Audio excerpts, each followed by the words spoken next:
بسم اللہ الرحمن الرحیم۔ پہلے شمر نے سر سے امامہ اتارا، پشت گردن پہ خنجر چلایا۔ پہلے خنجر کے چلنے پہ جناب آدم نے رخ موڑ لیا، کہا یا رسول اللہ اب آپ جانے اور حسین جانے، اس سے آگے میں دیکھ نہیں پاؤں گا۔ دوسرا خنجر جب شمر نے چلایا تو جناب نوح نے کہا یا رسول اللہ اب آپ جانے اور حسین جانے، اس سے آگے میں بھی نہیں دیکھ پاؤں گا۔ جب تیسرا خنجر چلا نا تو جناب ابراہیم نے کہا یا رسول اللہ میں نے جب اسماعیل کے گلے پہ چھری رکھی تھی، میں نے آنکھوں پہ پٹی باندھ لی تھی، یا رسول اللہ مجھے معاف کر دیں، اس سے آگے میں بھی دیکھ نہیں پاؤں گا۔ خنجر چلتے رہے، سارے انبیاء نے رخ پھیر لیے۔ ایک ایسا مرحلہ آیا کہ رسول خدا نے فرمایا یا علی اب آپ جانے اور حسین، اس سے آگے اب میں بھی دیکھ نہیں پاؤں گا۔ رسول خدا نے بھی رخ پھیر لیا۔ ایک ایسا لحظہ آیا کہ امیر المؤمنین نے کہا سیدہ اب آپ جانے اور حسین، اس سے آگے میں بھی دیکھ نہیں پاؤں گا۔ ہاتھ جوڑ کے کہہ رہا ہوں میری طرف دیکھیے گا۔ جب سارے انبیاء نے ائمہ نے رخ پھیر لیا، جناب سیدہ آگے بڑھیں، برقعے کا دامن پھیلایا، مولا حسین کے سر کے نیچے رکھا، ہاتھوں کو گردن پہ رکھا اور سر کو بلند کر کے کہا پروردگارا گواہ رہنا میں نے چکیاں پیس کے پالا تھا۔ جب عبید اللہ ابن زیاد نے پوچھا نا شمر سے، شمر تو نے خنجر کو تیز کیوں نہیں کیا تھا؟ تو نے 12-13 ضربتیں چلائیں، خنجر تیز ہی کر لیتا۔ شمر نے کہا او عبید اللہ ابن زیاد خنجر تیز تھا، کہا پھر اتنی ضربتیں کیوں ماری تو نے حسین کو؟ کہا جب بھی میں خنجر چلاتا تھا نا کسی بی بی کے ہاتھ آتے تھے، خنجر تلے وہ بی بی کہتی تھی شمر تو بھی اولاد والا ہے۔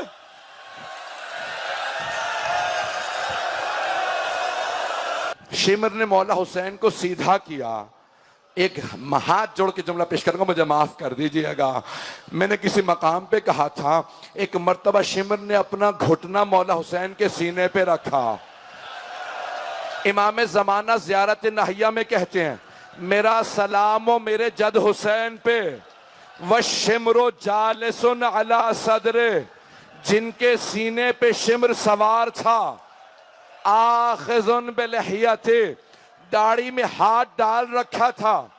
جب اس نے خنجر چلایا، امام زمانہ کہتے ہیں میرا سلام و میری پھپی پہ جو 70 قدم کے فاصلے پہ کھڑی رو رہی تھی، او مسلمانوں یہ تمہارے نبی کا نواسہ ہے۔ بس بھئی جب مولا کی شہادت ہو گئی نا تو ایک مرتبہ زلجنہ نے مولا کے سامنے رونا شروع کیا۔ مولا نے کہا زلجنہ خیموں میں جا کے میری بہنوں کو بتا دے میں گر گیا ہوں۔ یہ نہیں کہا میں مارا گیا ہوں، کہا میں گر گیا ہوں۔ زلجنہ واپس چلنے لگا خیموں کی جانب۔ 5ویں امام سے روایت ہے، لوگوں نے پوچھا مولا زلجنہ کچھ کہہ رہا تھا؟ مولا نے کہا ہاں وہ بار بار کہتا تھا وائے ہو اس امت پہ، انہوں نے اپنے ہی نبی کا نواسہ مار دیا۔ زلجنہ خیموں میں آیا، بیبیاں زلجنہ کی آواز سے پہچانتی تھیں یہ مولا کی سواری ہے۔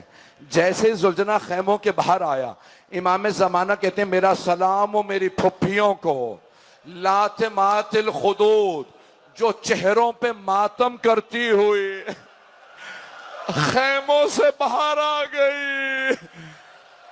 کوئی مت روکا کرے ان جوانوں کو جو چہروں پہ ماتم کرتے ہیں۔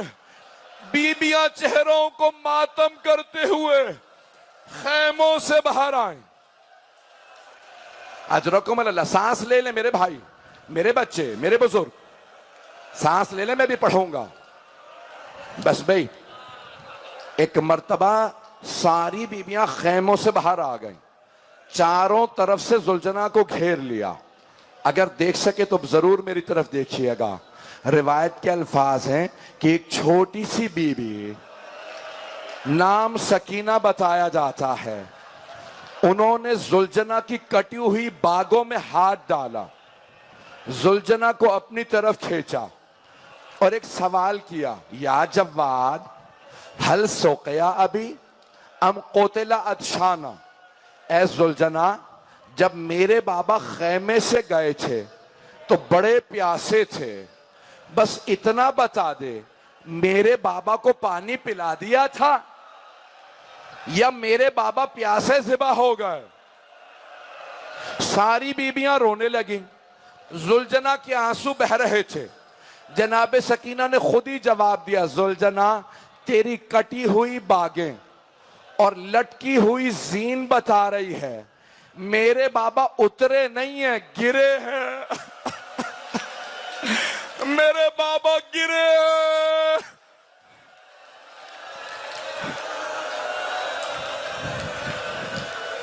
پڑھوں یا چھوڑ دوں؟ اجرکم اللہ، اجرکم اللہ. بس بھائی ایک مرتبہ شمر نے آواز دی، لوٹو تبرکات علی و بطول کے. جانتے کیسے تبرکات لوٹے؟ ہاتھوں میں نیزے تھے، بیبیوں کے سر تھے، وہ نیزوں سے چادریں اتار رہے تھے. ہر بیوی آواز دیتی تھی، عباس.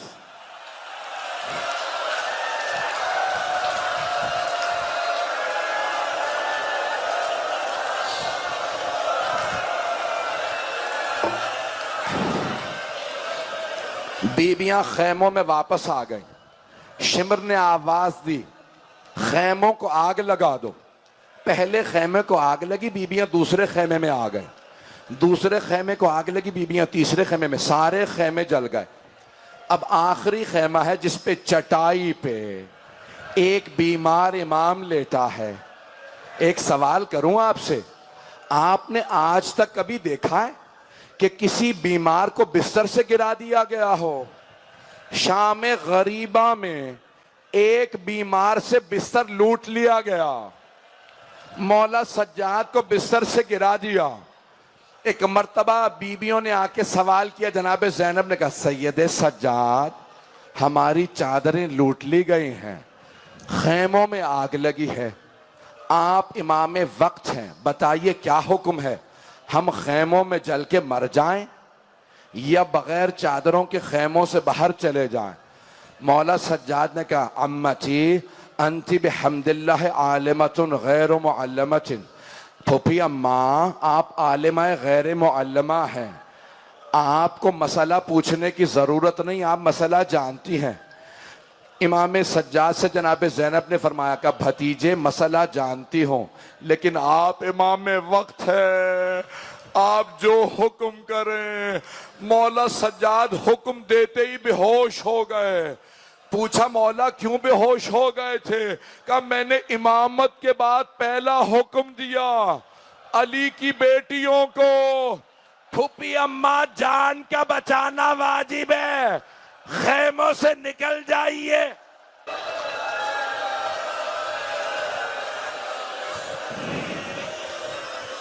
آپ تو برداشت نہیں کر پا رہے. میں تو بہت زیادہ مصائب سوچ کے آیا تھا. بس بھائی جانتے کیا ہوا؟ خیموں کو آگ لگی، بیویاں سب خیموں سے باہر آ گئیں. مجھے بتایا ہے آپ کے ساتھ بھی مائیں بہنیں بیٹیاں آئی ہیں. اگر آپ میں سے کسی کو یہ پتا چلے کہ آپ کے ساتھ آئی ہوئی کوئی چھوٹی سی بچی بے ہوش ہو گئی ہے تو آپ کیا پوچھیں گے؟ یہی پوچھیں گے نا، بچی کو کسی نے پانی پلایا یا نہیں. لیکن شام غریبہ میں جانتے ہیں کیا پوچھ رہی تھی بیبیاں؟ تماچا کس نے مارا تھا؟ نہیں میرے بھائی، نہیں میرا بچہ. بس بھائی ساری بیبیاں خیموں سے باہر آ گئیں. جب سب بیبیاں خیموں سے باہر آ گئیں، حمید ابن مسلم کہتا میں نے دیکھا ایک بوڑھی بیوی ہیں، سر کے بال سفید تھے، کمر ٹوٹی ہوئی تھی، وہ بار بار دونوں ہاتھ کمر پہ رکھ کے کمر کو سیدھا کرتی تھی اور جلتے ہوئے خیمے میں جانے کی کوشش کرتی تھی۔ مجھے پورا یقین ہو گیا بہت ہی کوئی قیمتی شے اندر رہ گئی ہے۔ میں دیکھ رہا تھا یہ بی بی کیا کرتی ہیں، میری طرف دیکھیے گا۔ کہ اتنے میں نے دیکھا جلتے ہوئے خیمے میں وہ بوڑھی بی بی اندر گئیں اور ایک جوان کا بازو پکڑا اور انہیں اٹھا کے باہر لائی۔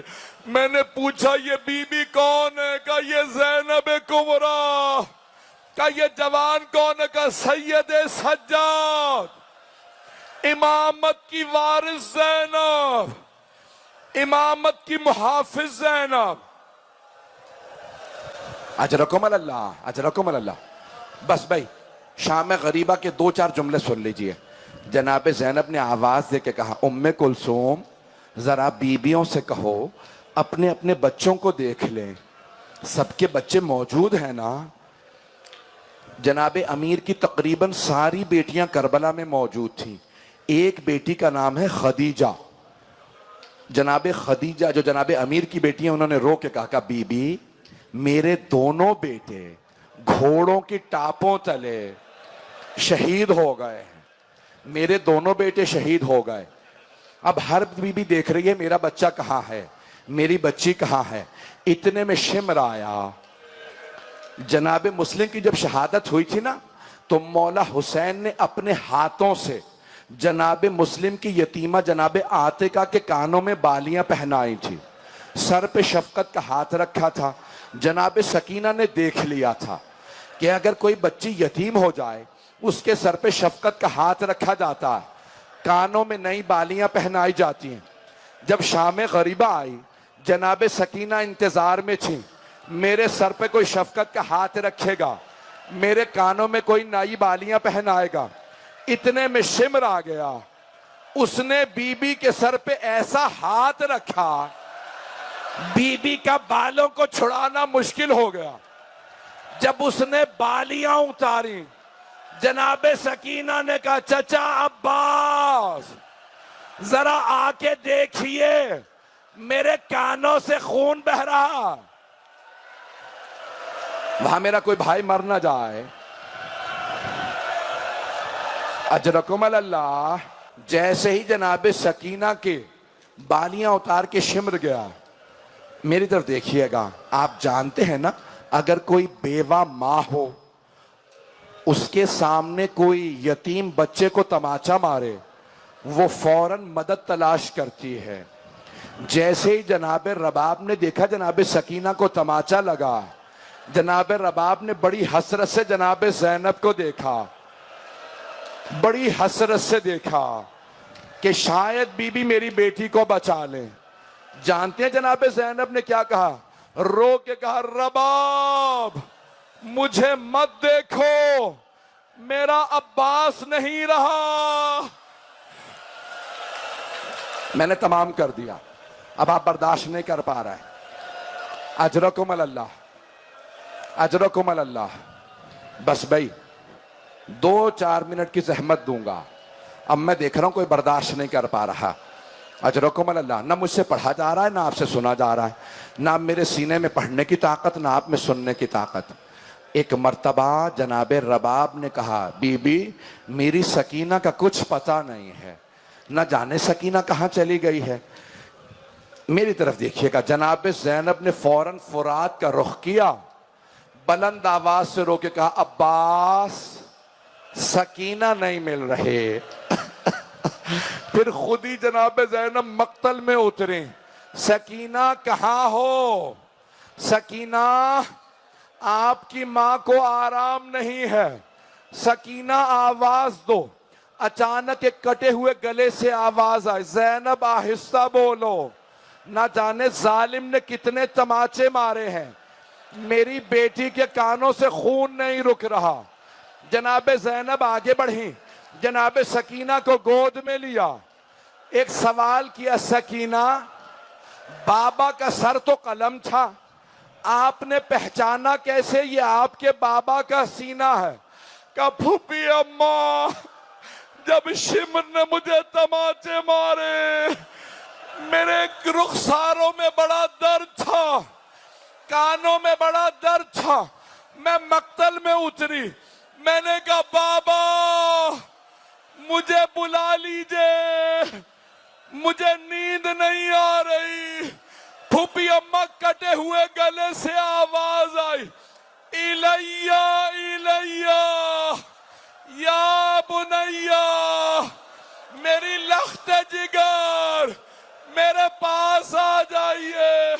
پڑھو نہ پڑھو, میرے بھائی اشارہ کرے, سیدزادہ کہتا ہے روک دو مسائل. ایک روایت پڑھنا چاہتا تھا, میرے بھائی وہاں برداشت نہیں کر پا رہے. 2 منٹ بس, زیارت برآمد ہونے والی ہے. بس بھائی, بجدل نام سنا ہوگا آپ نے, اس سے روایت ہے. ایک آدمی نے پوچھا کیا بات ہے, یہ خانہ کعبہ کے پاس کھڑا تو کیوں رو رہا؟ کہا میں بیان نہیں کر سکتا. کہا بتا تو صحیح ہوا کیا ہے؟ کہا میری زندگی میں کسی کو نہ بچانا.